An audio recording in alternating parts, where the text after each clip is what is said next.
ರಾಜೇಂದ್ರ ಅಂತೇಳಿ ಮಾತನಾಡ್ತಿರೋದು. ನಂದೀಶ್ ಅಂತೇಳಿ ನಮ್ಗೆ ಒಂದು ಸತತವಾಗಿ ಒಂದು 4-5 ತಿಂಗಳಿಂದನೂ ಸಹ ನಮ್ಗೆ ಕರೆ ಮಾಡಿ ಹೇಳ್ತಾ ಇರ್ತಾರೆ. ಜೊತೆಗೆ ಸಹ ನಮ್ಮನ್ನ ಭೇಟಿನೂ ಸಹ ಮಾಡಿದ್ರು. ಒಂದು ನಮ್ಮ ಟಿಪ್ಪರು ಕ್ಲೈಮ್ಗೆ ಹೋಗಿದೆ ಸರ್, ಇಂಜಿನ್ ಏನೋ ಪ್ರಾಬ್ಲಮ್ ಬಂದು.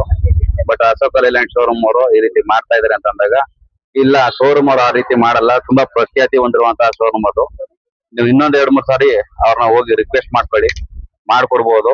ದುಡ್ಕೋದ್ ಬೇಡ ಅಂತೇಳಿ ಇವ್ರಿಗೆ ಪ್ರತಿ ಸಾರಿಯೂ ಸಹ ನಾವು ಸಲಹೆ ಕೊಡ್ತಾ ಇದ್ದೆ.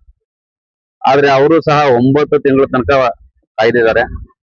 ಇವ್ರು ಬಂದು ಸಹ ಕೂತೆಲ್ಲ ಚರ್ಚೆ ಮಾಡಿದ್ದಾರೆ.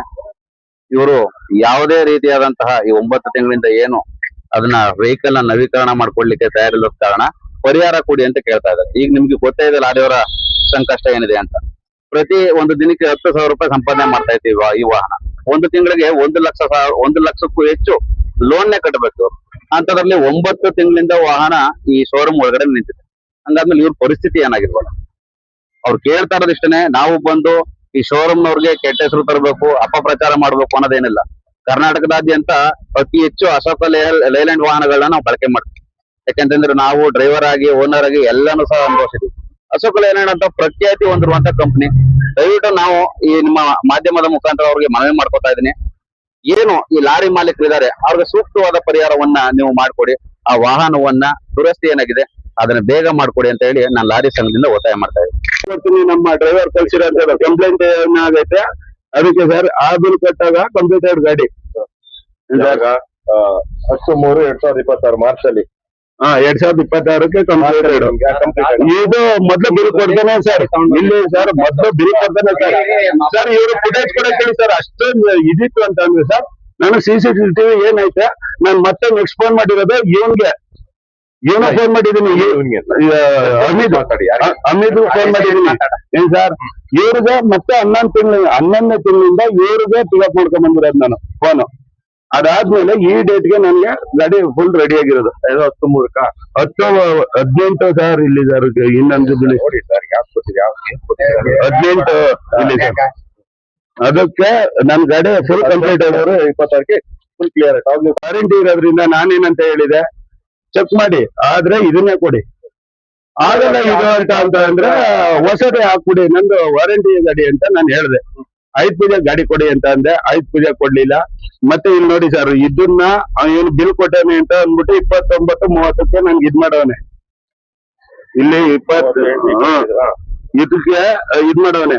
ನಾನು ಇಲ್ಲಿ ನನ್ ಫೋನಲ್ಲಿ ತಗೊಳ್ಳಿ, ಇಲ್ಲಿ 17ನೇ ತಾರೀಕು 8ನೇ ತಿಂಗಳಲ್ಲಿ ಗಾಡಿ ಬಿಟ್ಟಿರೋದು ಇಲ್ಲಿಗೆ. ಇವನು 38ಕ್ಕೆ ಇಲ್ಲಿ ಇದ್ ಮಾಡವನೆ. ತಿರ್ಗಾ 9/29ಕ್ಕೆ ಆಗದೆ ಅಂತ ಅಂದ್ಬಿಟ್ಟು ಬಿಲ್ ಇಲ್ಲಿ ಇದ್ ಮಾಡವನೆ. ಇದು ಫೇಕ್ ಸೈನ್ ನಂದೀಶ್ ಅಂತ ನೋಡಿ ಸರ್, ಯಾರಿಗೂ ಗೊತ್ತಾಯ್ತದೆ, ಎಲ್ಲಾರ್ಗು ಗೊತ್ತಾಯ್ತದೆ. ಈಗ ಗಾಡಿ ಸೈನ್ ಯಾರು ಇಲ್ಲಿ ನಾವ್ ಬಂದಿಲ್ಲ ಸರ್, ತಗೊಬಿಡಿ, ಫೋಟೋ ತಗೊಬಿಡಿ ಸರ್. ಸರ್ ನನ್ ತಗೊಳ್ಳಿ, ಆಮೇಲೆ ಕೇಳೋರಿ. ನಂದೀಶ್ ಅಂತ ಫೇಕ್ ಸೈನ್ ಬಂದಿದೆ ನಂದು. ಅದಾದ್ಮೇಲೆ ಇಲ್ಲಿ ಡೇಟ್ ಹೊಡೆದು ಹಾಕಿದ್ದಾರೆ. ಇದು ಒರಿಜಿನಲ್ ಪೇಪರ್ ನಾನೇ ಕಿತ್ಕೊಂಡಿರೋದು ಅವ್ರ ಹತ್ರದಿಂದ. ಇಲ್ಲಿ ಸರ್ ಡೇಟ್ ಹೊಡೆದು ಹಾಕ್ಬಿಟ್ಟು ಇಲ್ಲಿಗೆ ಬರ್ಕೊಂಡಿದ್ದಾರೆ. ಒರಿಜಿನಲ್ ಸರ್, ಇದು manual order sheet, manual job card sir. ಇಲ್ಲಿ ಸರ್ ಇಲ್ಲಿ ಹೊಡೆದಾಕವ್ರೆ. ಇಲ್ಲಿ ಸರ್ ನನ್ನ ಗಾಡಿ ಮ್ಯಾನುಫ್ಯಾಕ್ಚರ್ ಡೇಟ್ ಹಾಕಿದ್ದಾರೆ ಇಲ್ಲಿ. ನೋಡಿ ಸರ್, ಬರೀ ಮ್ಯಾನುಫ್ಯಾಕ್ಚರ್ ಬರ್ತಿದ್ರೆ ಇಲ್ಲ ಸರ್. ಸರ್ ನಮ್ ಡ್ರೈವರ್ ಅವತ್ತು ಡ್ರೈವರ್ ನಂಬರ್ ಸರ್ ಇದು ಸರ್. ಇಲ್ಲ ನಮ್ ಡ್ರೈವರ್ ಮಾಡಿ ಫೋನ್ ಮಾಡೋಕೆ ಡ್ರೈವರ್ ನಂಬರ್ ಬರ್ಕೊಂಡು ನಂಬರ್ ತಾನೆ, ನಂಬರ್ ಅಲ್ಲ ಸರ್, ಇದು ಡೇಟ್ ಬರ್ದಿರೋದ್ನೇ ನೋಡಿ ಸರ್. ನೀವು ನೋಡಿ ಸರ್, ನೋಡಿ ಸರ್. ಆಮೇಲೆ ನಾನೇ ಮತ್ತೆ ಫೋನ್ ಮಾಡಿದೀನಿ ಇವ್ರಿಗೆ, ಏನಂತ ಮತ್ತೆ ಡೈಲಿ 2 ದಿನಕ್ಕೆ 3 ದಿನಕ್ಕೆಲ್ಲ ಫೋನ್ ಮಾಡಿದೀನಿ. 11ನೇ ತಿಂಗಳಿಂದ ಇವ್ರ ಜೊತೆ ಫಾಲೋ ಅಪ್ ಮಾಡಿದೀನಿ. ಈಗ ಸರ್ವಿಸ್ ಆಗಿದೆ ಅಲ್ವಾ? ಈಗ ನವೆಂಬರ್ ಅಲ್ಲಿ ಸರ್, ನವೆಂಬರ್ ತಿಂಗಳಿಂದ ಅವ್ರು ಚೇಂಜ್ ಆಗಿದ್ರು, ಚರಣ ಚೇಂಜ್ ಆದ್ರು, ಇವ್ರದ್ದು ಅದು ಇದು ಅಂತಂದು ಇವರು ಇದು ಮಾಡಿದ್ರೆ ಸರ್, ನಿಮ್ಗೆ ಗಾಡಿ ಸರ್ವಿಸ್ ಆಗಿದೆ, ನಿಮ್ಗೆ ಗಾಡಿ ಕೊಡ್ಬೇಕಲ್ವಾ? ಸರ್ವಿಸ್ ಆಗಿದೆ ಸರ್. ನನ್ಗೆ ಏನ್ 9 ತಿಂಗಳಿಂದ ನಿಲ್ಸ್ಕೊಂಡಾರೆ ಅದನ್ನ ಏನ್ ನನಗೆ ಲಾಸ್ ಬಂದೈತೆ ಕಟ್ಕೊಡ್ಬೇಕು ಸರ್. ನಾನು ಇನ್ಫಾರ್ಮ್ ಮಾಡಿದ್ದೀನಿ ಸರ್. ಮತ್ತೆ ಇಲ್ಲಿ ಬಿಲ್ಗಳು ತಗೊಳ್ಳಿ, ಅಲ್ಲಿ ಬಿಲ್ಗಳು ಎತ್ಕೊಳ್ಳಿ ಸರ್. ಪುಣೆ ಬಿಲ್ಗಳು ಎತ್ಕೊಳ್ಳ, ಅಲ್ಲಿ ಬಿಲ್ಲು ಕಳ್ಸವ್ರೆ ಸರ್, ಬಿಲ್ ಕಳ್ಸವ್ರೆ. ನನ್ ಕೊಡ್ತೀನಿ ರೀ, ಬಿಲ್ಲು ಕಳ್ಸಿದಾರೆ.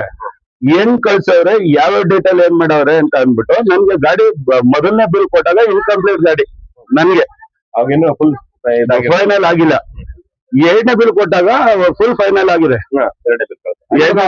ಅಲ್ಗೂ 7-8 ತಿಂಗಳು ನಾನ್ ಲಾಸ್ ಇತ್ತಲ್ಲ ನನ್ಗೆ 7-8 ತಿಂಗಳು ಬಿಲ್ಗಳ ಎತ್ಗಳಲ್ಲಿ 8ನೇ ತಿಂಗಳು 17ನೇ ತಾರೀಕು 2025ರಲ್ಲಿ ಗಾಡಿ ಸರ್ವಿಸ್ ಕೊಟ್ಟಿರ್ತೀನಿ ಶೋರೂಮ್ಗೆ, ಅಶೋಕ್ ಲೈಲ್ಯಾಂಡ್ ಶೋರೂಮ್ಗೆ. ನಾನು ಶೋರೂಮ್ ಗಾಡಿ ತಗೊಂಡಿರ್ತೀನಿ 2023 8ನೇ ತಿಂಗಳಲ್ಲಿ ಗಾಡಿ ತಗೊಂಡಿರ್ತೀನಿ ನಾನು ಇಲ್ಲಿಂದ. ಇದು ವಾರಂಟಿ ಬೇಸಿಕ್ ಮೇಲೆ ವಾರಂಟಿ ಇರೋದ್ರಿಂದ ನಾನು ಏನ್ ಮಾಡ್ತೀನಿ, ವಾರಂಟಿಗೆ ಬ್ರೇಕ್ ಕಟ್ ಆಗುತ್ತೆ, ಬ್ರೇಕ್ ಕಟ್ ಆಗಿದೆ ಅಂತ ಅಂದ್ಬಿಟ್ಟು ಮತ್ತೆ ಆಯಿಲ್ ಚೇಂಜ್ ಮತ್ತೆ ಇದಕ್ಕೆ ಗಾಡಿ ತರ್ತೀನಿ. ಬ್ರೇಕ್ ಕಟ್ ಆಗಿದೆಯಲ್ಲ, ಕಟ್ ಆಗಿರೋದು ಇದು ಏನಾದ್ರು ಸಮಸ್ಯೆ ಆಗೋದು ಲೈನ್ ಅಲ್ಲಿ ಅಂತ ಅಂದ್ಬಿಟ್ಟು ಹೌಸಿಂಗ್ ಚೆಕ್ ಮಾಡಕ್ ಹೇಳಿರ್ತೀನಿ. ನಿಮ್ಮ ಯಾವ ಶೋರೂಮ್ ಇದು? Ashok Leyland showroom. ನೀವು ಯಾವ ಗಾಡಿ ತಗೊಂಡಿದ್ರಿ? 12 ವೀಲರ್ ಸರ್. ಅಶೋಕ್ ಲೈಲ್ಯಾಂಡ್ ತಗೊಂಡಿದ್ರಿ? ಹೌದು ಸರ್. ಅಶೋಕ್ ಲೈಲ್ಯಾಂಡ್ ಶೋರೂಮ್ಗೆ ನೀವು ಸರ್ವಿಸ್ ಬಿಟ್ಟಿದ್ರಿ? ಸರ್ವಿಸ್ ಬಿಟ್ಟಿದೆ ಸರ್. ಹೇಳಿ. ಸರ್ವಿಸ್ ಬಿಟ್ಟಿದಾಗ 8ನೇ ತಿಂಗಳು 17ನೇ ತಾರೀಕಲ್ಲಿ ಗಾಡಿ ನಾನು ಸರ್ವಿಸ್ಗೂ ಒಳಗೆ ಕೊಟ್ಟಿರೋದು ಸರ್. ನನ್ಗೆ ಒಂದು ಬಿಲ್ ಬರುತ್ತೆ ಸರ್. ಇದು ಬಿಲ್ ಬಂದಾಗ ಏನಂತ ಬರುತ್ತೆ, ಕಂಪ್ಲೀಟೆಡ್ ಅಂತ ಅಂದ್ಬಿಟ್ಟು 9ನೇ ತಿಂಗಳು 29ನೇ ತಾರೀಕಲ್ಲಿ ಇದು ಬರುತ್ತೆ ಸರ್. ನನ್ಗೆ 30ನೇ ತಾರೀಕು ಕಂಪ್ಲೀಟ್ ಇದು ಮಾಡಿರಲ್ಲ, ಹೌಸಿಂಗ್ ಕಡೆ ಕೆಲಸ ಏನೂ ಆಗಿರಲ್ಲ, ಕಂಪ್ಲೀಟೆಡ್ ಮಾಡಿಕೊಡಿ ಅಂತ ಅಂದ್ಬಿಟ್ಟು ತಿರ್ಗಾ ಇವ್ರಿಗೆ ರಿಕ್ವೆಸ್ಟ್ ಮಾಡ್ತೀವಿ 5 ಪೂಜೆ ಗಾಡಿ ಬೇಕು ಅಂತ ಅಂದ್ಬಿಟ್ಟು. ಅದು ಯಾವುದೇ ರೀತಿ ಮಾಡಿಲ್ಲ ಸರ್. ನನಗೆ ಮಧ್ಯದಲ್ಲಿ ತಿರ್ಗಾ 10ನೇ ತಿಂಗಳು 17ನೇ ತಾರೀಕಿನ ನನಗೆ ಫೋನ್ ಬರುತ್ತೆ ಕಂಪ್ಲೀಟೆಡ್ ಆಗಿದೆ ಅಂತ. ತಿರ್ಗಾ ಬಂದು ನೋಡ್ತೀನಿ, ನನಗೆ ಯಾವುದು ಹೌಸಿಂಗಲ್ಲಿ ಆಯಲ್ ಸುರಿತಾ ಇದ್ದಿದ್ದು ಇದು ಪ್ಯಾಕಿಂಗು ಅಲ್ಲಿ ಚೆಕ್ ಮಾಡೋದಲ್ಲಿ ಯಾವುದೂ ಆಗಿರಲ್ಲ. ಅದಾದಮೇಲೆ ನಾನು ಹಿಂಗೆ ಕಂಪ್ಲೀಟ್ ಆಗಿಲ್ಲ ಅಂತ ಹೇಳ್ತೀನಿ. ಅದಾದಮೇಲೆ ಮತ್ತೆ ಟೈರ್ ತೊಗೊಳ್ಳೋದ ಅಂತ ಬಂದಿರ್ತೀನಿ. ಇದರಲ್ಲಿ ಎಕ್ಸ್ಟ್ರಾ ಟೈರ್ಗಳು ನಾನು 8 ಟೈರ್ಗಳು ತೊಗೊಳ್ಳೋದ ಅಂತ ಬಂದಾಗ ಇದು ಗಾಡಿ ಬಂದು ಆ ಕಡೆ ಮೂಲೆಯಲ್ಲಿ ನಿಲ್ಲಿಸಿರ್ತಾರೆ, ಕಂಪ್ಲೀಟೆಡ್ ಮಾಡಿದ್ದೀನಿ ಅಂತಾರೆ. ಕಂಪ್ಲೀಟೆಡ್ ಆಗಿರಲ್ಲ. ನನಗೆ ಬಂದು ಕಂಪ್ಲೀಟೆಡ್ ಆಗಿರೋದು ಇವ್ರದ್ದು ಇಲ್ಲಿ ಸರ್ 3ನೇ ತಿಂಗಳು 18ನೇ ತಾರೀಕು 2026ನೇ ಇಸ್ವಿಯಲ್ಲಿ ನನಗೆ ಕಂಪ್ಲೀಟೆಡ್ ಆಗಿರೋದು ಇದು ಫೈನಲ್ ಆಗಿ. ನಂದು ಗಾಡೀಲಿ GPS ಅದೇ ಬೇಕಾದ್ರೆ ಚೆಕ್ ಮಾಡ್ಕೊಳ್ಳಿ, ಅವ್ರದ್ದು ಶೋರೂಮಿಂದು GPS ಗಾಡಿ ಕೊಟ್ಟವ್ರೆ, ಚೆಕ್ ಮಾಡ್ಕೊಳ್ಳಿ, ಅದರಲ್ಲೇನು ಪ್ರಾಬ್ಲಮ್ ಇಲ್ಲ. ಅದಾದಮೇಲೆ ಸರ್ ಅದಿತ್ತು, ಅವ್ರ ಸಮಸ್ಯೆ ಇತ್ತು, ಇವ್ರ ಸಮಸ್ಯೆ ಇತ್ತು, ಮ್ಯಾನೇಜರ್ ಹೋಗಿಲ್ಲ, ಅವ್ರು ಹೋಗಿಲ್ಲ, ಇವ್ರು ಹೋಗಿಲ್ಲ ಅಂತ ಅಂದ್ಬಿಟ್ಟು ನನಗೆ ಇದು ಮಾಡಿದ್ರು. ಅದಾದಮೇಲೆ ತಿರ್ಗಾ 18ನೇ ತಾರೀಕು ಕಂಪ್ಲೀಟೆಡ್ ಆದಾದಮೇಲೆ ಇವ್ರಿಗೆಲ್ಲರಿಗೂ ನಾನು ಫೋನ್ ಮಾಡಿದೆ, ಸ್ಟಾಫ್ಗಳಿಗೆ, ಸೇಲ್ಸರ್ಗೆ. ಹಿಂಗೆ ನಿಲ್ಸ್ಕೊಬಿಟ್ಟಾರೆ, ನನಗೆ ಲಾಸ್ ಕಟ್ಕೊಡ್ಲೇಬೇಕು, ನನಗೆ ನಿಲ್ಸ್ಕೊಂಡಿರೋದ್ರಿಂದ ಲಾಸ್ ಕಟ್ಕೊಡ್ಲೇಬೇಕು ಅಂತ ಅಂದ್ಬಿಟ್ಟು ನಾನು ಫೋನ್ ಮಾಡ್ತೀನಿ. ಇವತ್ತು ಮಾತಾಡೋದ ನಾಳೆಗೆ ಮಾತಾಡೋದ ಅಂತ ಅಂದ್ಬಿಟ್ಟು ಸರ್ ನಿನ್ನೆವರೆಗೂ ಇಲ್ಲ. ಮೊನ್ನೆ ಫೋನ್ ಮಾಡಿದಾಗ ಏನಾರು ಮಾಡ್ಕೊಳ್ಳಿ, ನಾವೇನು ಮಾಡೋಕ್ಕಾಗಲ್ಲ, ಬಿಲ್ ಕಟ್ಬಿಟ್ಟು ಗಾಡಿ ಎತ್ಕೊಂಡು ಹೋಗಿ ಅಂತ ನನಗೆ ಇದು ಮಾಡ್ತಿದ್ದಾರೆ. ಎಷ್ಟು ಬಿಲ್ ಕೊಟ್ಟಿದ್ದಾರೆ? ಬಿಲ್ ಎಷ್ಟು ರೂಪಾಯಿ ಕೊಟ್ಟಿದ್ದಾರೆ ಸರ್? 34,000 ಕೊಟ್ಟಿದ್ದಾರೆ. 34,000 ಬಿಲ್ ಕೊಟ್ಟಿದ್ದಾರೆ. ಹೌದು ಸರ್. 9 ತಿಂಗಳು ಗಾಡಿ ನಿಲ್ಸ್ಕೊಂಡಿದ್ದಾರೆ. 9 ತಿಂಗಳು ಸರ್, 278 ದಿನ ಸರ್. 9 ತಿಂಗಳ ಮೇಲೆ 6 ದಿನ ಇವತ್ತು ನಿಲ್ಸ್ಕೊಂಡು. ನಿಮ್ಗೆ ಎಷ್ಟು ಲಾಸ್ ಆಗಿದೆ ಇದರಿಂದ? ನನಗೆ ಸರ್ ಡೈಲಿ 10,000 ದುಡಿತಿದೆ ಸರ್. ಹೆಚ್ಚು ಕಮ್ಮಿ 27 ಲಕ್ಷ ಗಂಟೆ ಲಾಸ್ ಆಗಿದೆ ಸರ್. 27 ಲಕ್ಷ ಲಾಸ್ ಆಗಿದೆ. 27 ಲಕ್ಷ ನೀವು ಕಟ್ಕೊಡ್ಬೇಕು ಅಂತ ನೀವು ಡಿಮ್ಯಾಂಡ್ ಮಾಡಿಲ್ಲ? ಇಲ್ಲ ಸರ್, ನಾನು ಲೋನ್ ಮತ್ತೆ ಟ್ಯಾಕ್ಸ್ ಕಟ್ಕೊಡಿ ಅಂತ ಅಂದ್ಬಿಟ್ಟು ನಾನು ಡಿಮ್ಯಾಂಡ್ ಮಾಡಿದ್ದು. ನಾನು 10 ಲಕ್ಷ ಕಟ್ಕೊಡಿ ಅಂತ ಇವ್ರನ್ನ ಕೇಳ್ಕೊತಾ ಇರೋದು. ಇವರು ಏನ್ ಮಾಡ್ಕೊತೀಯ ಮಾಡ್ಕೊ, ಅದೇನೋ EMI ಇರುತ್ತೆ. 1,10,000 EMI ಸರ್ ಒಂದು ತಿಂಗಳಿಗೆ.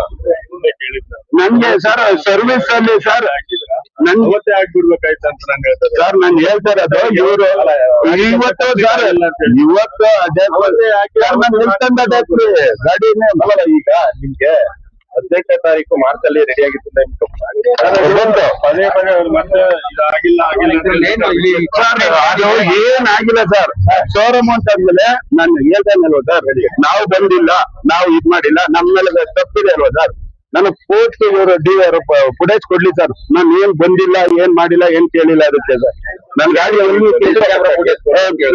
ಸರ್ ನಾನು ಬಂದಿಲ್ಲ, ಮಾಡಿಲ್ಲ, ಕಸ್ಟಮರ್ ಈ ಶೋರೂಮ್ ಅಲ್ಲಿ ಬಂದು ಕೇಳಿಲ್ಲ ಅಂತ ಅನ್ನೋದಕ್ಕೆ ಸರ್ ಅವ್ರಲ್ಲಿ ಪ್ರೂಫ್ ಇದ್ರೆ ಇಲ್ಲ ಕಾಲ್ ಡೀಟೇಲ್ಸ್ ನಾನು ಫೋನ್ ಮಾಡಿರೋ ತರಿಸ್ಕೊಳ್ಳಿ, ಮತ್ತೆ ನನ್ಗೆ CC ಕ್ಯಾಮ್ರಾ ಡಿವೈಸ್ ಕೊಡ್ಲಿ.